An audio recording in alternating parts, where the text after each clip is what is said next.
No Nicolas Cage. Never mind. I had a bit, and it just the more I tried to do it, tried doing a bit, wasn't recording, then tried to do it again, and I messed it up, and then I just like, you know what, never mind. Hello there. I'm Scotty. You're not. Welcome back to Scotty's To Be Summer Spectacular. My arm cracked it. Arm cracked. And yes, we are talking about Nerve.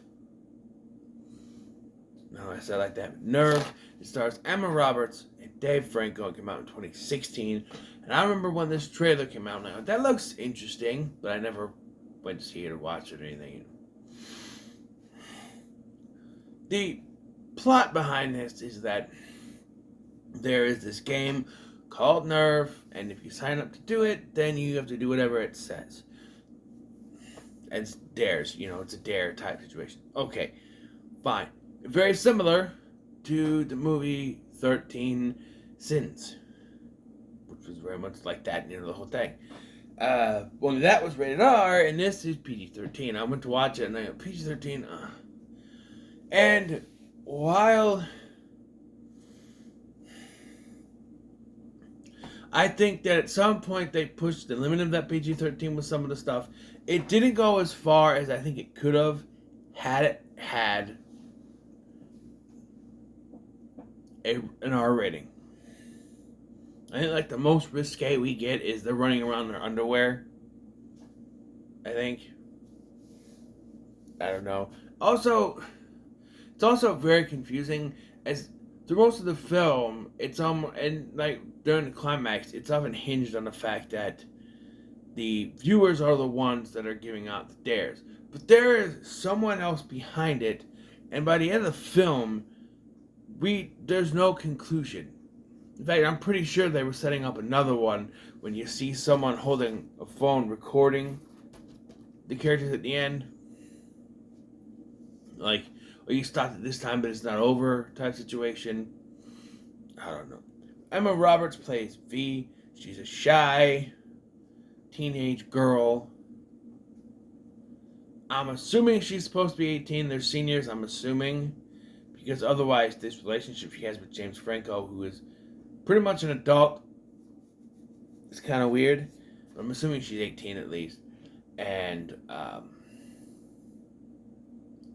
she recently suffered the loss of her brother. A point that is glossed over, really. Like, it's kind of mentioned at the beginning of this, and then it doesn't come back till later when she's in a fight with her friend Sydney, who is played by the sister from My Soul to Take. Like, I know her. What do I know her from? Yeah. So Sydney is the one that's playing. Sydney is the one that's playing the game first, and I said that running around in underwear was the most risque. No, we get an ass shot. Like, she bends over, we see her ass, and I'm like, can they do that PG-13? I mean, back in the 80s at PG-13 you can do that, but I thought now any nudity considered, R. Although, I guess it depends on how it's done. Sex scenes, yeah, rated R. But if it's a flash, I guess. Good. And again, 80s PG-13, you can have titties if it's just quick. Hell, 1980, airplane, PG, and you got a pair of tits right there and they're in your face. Oh, dude. You briefly see it in 1975's Jaws, which is also PG. So it's very brief, though. So I guess an ass shot is fine. That's the most risque we get here. And she's trying to talk her friend, or Sydney's trying to talk her into doing it. She said, no, I don't want to. And then she signs up as a watcher, but then decides because it'll help her make money, she's going to do it as a player. There's two different sides. Watchers, they watch and they put out the dares, while the players, they have to do the dares. So her first task is to go to a diner and kiss someone on a cheek. So she goes, or not a cheek, just kiss someone, a random guy. So she goes in there and she happens to see this guy, Dave Franco's character, Ian, reading a book about the lighthouse, which is one of her favorite books. So she picks him, and then he starts singing, "Anything you want, you got it," revealing he is also playing the game, and that he was set up to go there because, as we see, as the viewer, as soon as she signs up, they go, this has to be illegal as hell. They go through everything, all your social media stuff, everything. And if you, I got itch on my back. It's just driving me nuts. I'm trying. If you complete a challenge successfully, you get the money in your account. Fail and you're done. But so she succeeds, and he succeeds. So they end up teaming up because people want them to. Which means she ditches her friend that she's with, and it's one of those things where I think it's done better than most romantic comedy movies or movies like that, where the friend has unrequited love for the main character, and by the end, the main character realizes it's him she wants to be with the entire time. You know, that doesn't happen, and I actually like that because it's kind of cliche. So, I had a hint that he and Sydney were going to hook up at some point towards the end, where they're like looking at each other, smiling. Nothing, I don't think, comes back. But anyway, her mom is also played by Juliette Lewis. She's barely in this, but she's there for some important parts, I guess, because she notices that there's money coming into the account, or joint account, and so,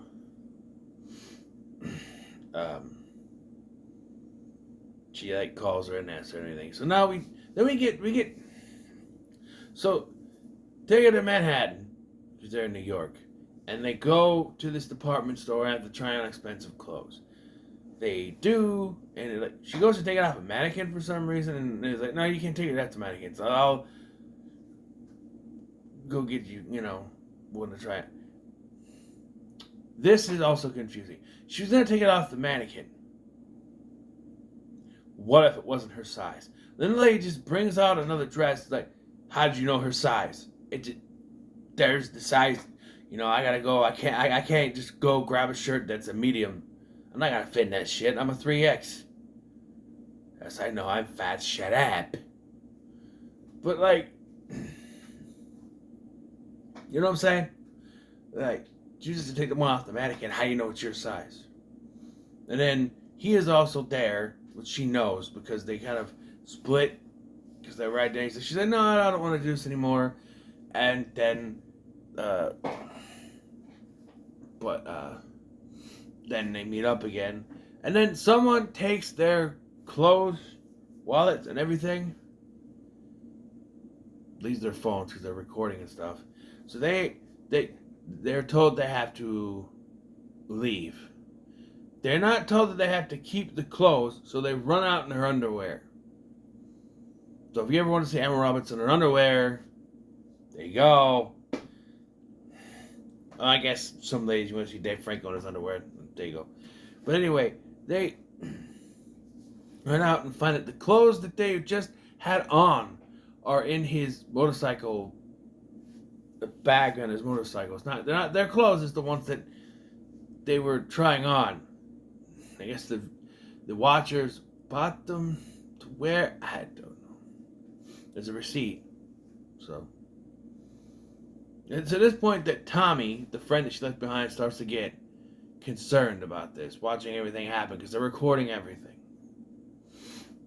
So he starts to call his hacker friend, called Hacker Queen. Queen spelled Kween. Queen. HK, Hacker Queen, whatever. To try to figure out what's going on. He starts digging into the dark web and everything, trying to find out. Through that we find out that Ian actually stole the motorcycle, which is not a far-fetched guess to begin with, We also see a video footage of the showing that he had actually played the game before, and something happened to someone hanging there. We don't get the full explanation here, but something happened. Someone died. So,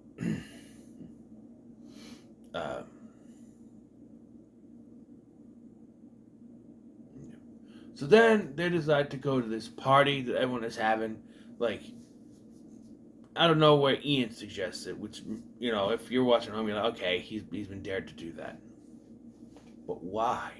Why? They do... Oh, I got to tell about this one. This one got my nerves, okay? So,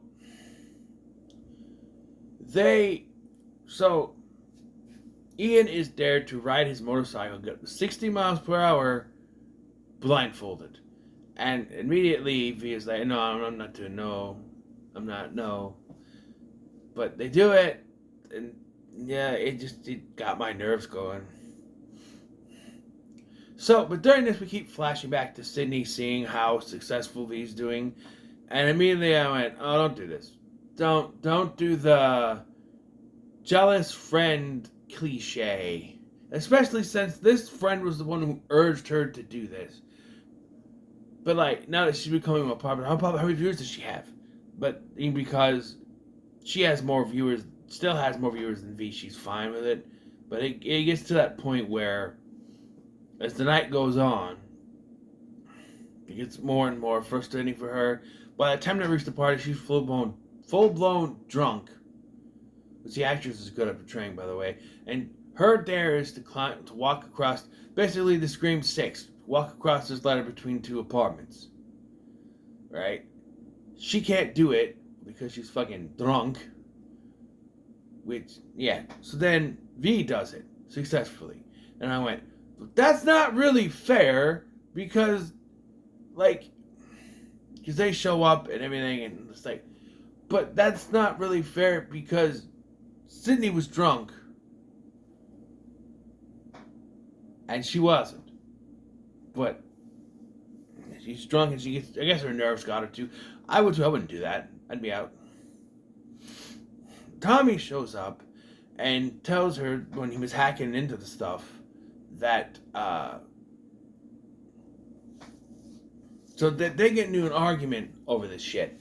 Not Tommy, but Sydney. I want to keep calling her Olivia. They called her Liv at some point. So Sydney and V, they get into it, an argument, and then Tommy shows up and tells her that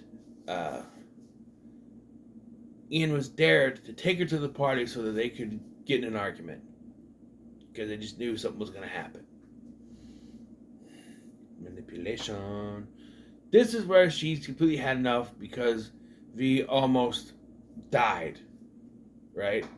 Not V. Damn it. Sydney. So this is where it breaks down and Ian, she's like, I'm going to tell the cops. And he's like, no, you can't do it. You can't do that. Try to stop her. She doesn't listen. So she tells this cop, and the way this cop acts, he's in on it. I guarantee he's in on it. They don't go as far as to show it, but just the way he acts around, she talks about it. He's like,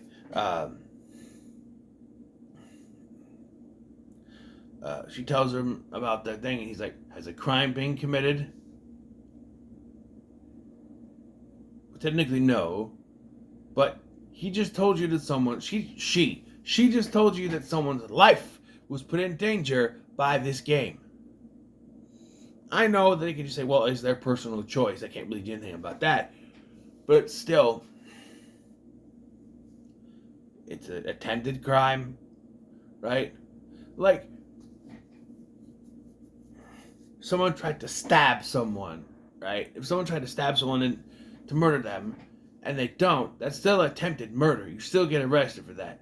So, having someone walk across the ladder while they're drunk, that's reckless abandonment and could still be considered a crime. So, I don't know. That's why I think this cop is in it, because he's going to sit there. She shows the phone, and he's just kind of like, doesn't even look at it. He's like, okay. And then she gets taken out of the game, and all the money in the joint account is taken out. Is gone. Problem, not all the money in that account was from the Nerf game, but they took all the money out? Shouldn't it be just whatever money she made through Nerf? You're not telling me that that account was empty before she started, because that makes no sense. First of all, you can't just have an empty account. Okay? The Nerf thing, I can understand because they can hack it and make it zero. But when you have an account, you have, I think, $7 is the lowest amount you can have in there. I think. You can't just have no money in your account, or else that closes it out. So technically, their account is closed out because they took all the money out. It's confusing. It makes no sense. And then Machine Gun Kelly pops up out of nowhere to knock her out by punching her in the face.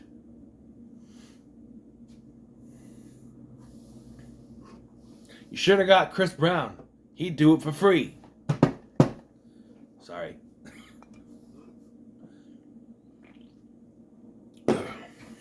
Anyway, are we still doing the Chris Brown Rihanna joke umpteen years afterwards?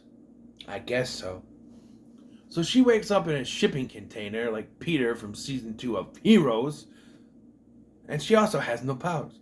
No, but she's like there, and then Ian shows up and tells her what really happened is that he and his friend Ty were doing this with another friend of theirs, and the dare was to hang on to a bridge for a certain amount of time. The friend couldn't do it, and he died. They tried to tell the cops, and this happened to them too, and now they're basically playing the game to get out of playing the game. So they come up with a plan to try to stop this from happening. And the mom ends up finding Tommy and the hacker girl at the little headquarters that they have. And everything leads to this final game. And this is where everything, like I said, at each game gets more and more risky. Now they just have to shoot each other in 20 seconds. Like, she has to shoot him or he has to shoot her, and they won't do it. So Machine Gun Kelly comes back and says, I'll do it. And then puts out a vote to the people watching to see if they'll vote yes or no to shooting Liv. Or not Liv, V. Why do I keep getting the name Liv? They're shooting V. And so, not everyone does. They showed a lot of people vote no, but a lot of people also vote yes, and the winner in vote is yes. So he shoots her right away. And let me tell you, I bet on this. I was like, oh. I was welling up. I'm like, because they showed the point of view of the mom. And as a parent, it got me. I'm like, oh. To see your child shot on a screen right in front of you. Only thing worse, like, it's like, oh, you're there, you can't do anything about it. But the only thing worse would be if it's right in front of you. And you're there, and you absolutely cannot do anything about it. That got me. And then the hackers start doing the thing, telling everybody you're an everybody who said yes, revealing their real names and saying you're an accessory to murder, causing everyone to log off. But then it's revealed that V is alive, and that the gun that Ty had was blanks, and it was all set up to shut down Nerve. And they do. Kinda. Let me get to that. So by the end of the film, everything is copacetic and there's no Liv, Sydney, and V. Why do I miss her? It's a Boy Meets World line. Okay, then I'll take Debbie. I want Debbie. There is no Debbie. So why do I miss her? But yeah, they're friends again. Apparently, you see a bunch of screenshots, and like, she and Ian, whose real name is Sam. I don't know what that adds to the movie, but fine. They're gonna be together. So I'm hoping she's at least 18, because you know. Yeah, and then it shows someone recording them. But it's weird because it goes to like, because when it starts, it started weird. The movie started weird. And I'm like, this is one of those screen life ones? No, it just shows the computer how it looking. Because I guess they were watching it the whole time. I don't know. It's really weird. Maybe it was just, they just did that to show, to open and end it the same way. But like, I don't know. It feels like to me that was someone's still watching, but who? All the watchers logged off unless Nerve hooked up a bunch of other watchers.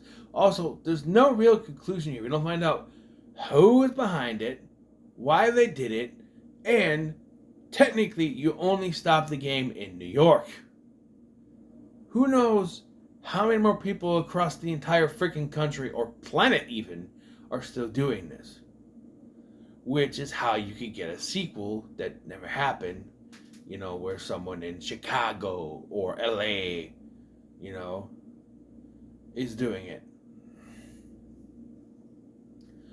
Because they make it seem like they stopped the whole thing, but like it's just those in New York that they hacked. So yeah, I'm gonna give it pretty good though, because I did enjoy it. So I once again resituated the names of the movies, because I was looking at the movies I had left and I went, none of these are really popping out to me as ones that are like the final 7. There's 7 left. So I'm going to try to do 3 more today and 4 tomorrow and finish that off. I'm going to try. So, let's get itchy. I get itchy. Alright.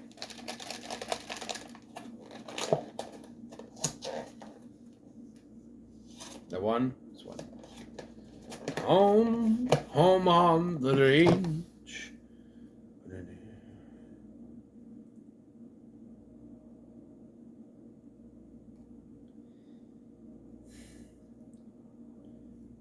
I put 3 new ones in here, and I already got one of the ones.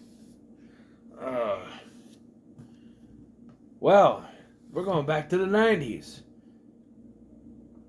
to watch a movie starring Vanilla Ice. That's right, it's Cool as Ice.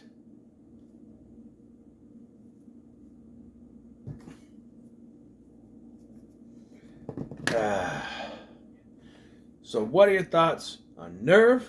Let me know in the comments below. Like, share, and subscribe. Thanks for watching. I'm Sky, and I'll see you in the next one.